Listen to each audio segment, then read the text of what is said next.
Let's first talk about technical analysis indicators.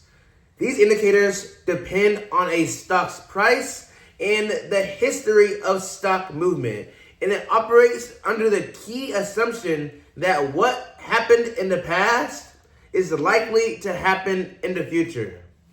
Now, this is very important. Stock market returns are non-stationary. So what does that mean? It means that you cannot always rely on what has happened before because stock market returns change over time. However, by studying these different patterns that happened, you can get insights on what tends to happen in the market. For technical indicators, there are many different types, but we're going to focus on two opposing ideas. Number one is the idea of mean reversion.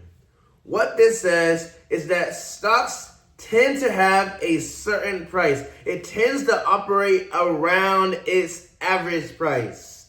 And if the stock is too far away from its average price, then it's likely to revert closer to the mean. That's why we call this mean reversion. This indicator are indicator rules like simple moving average, exponential moving average, and even Bollinger Bands can be used to capture mean reverting price movements. The second type of technical indicators are what's called momentum indicators. And this has the opposite idea.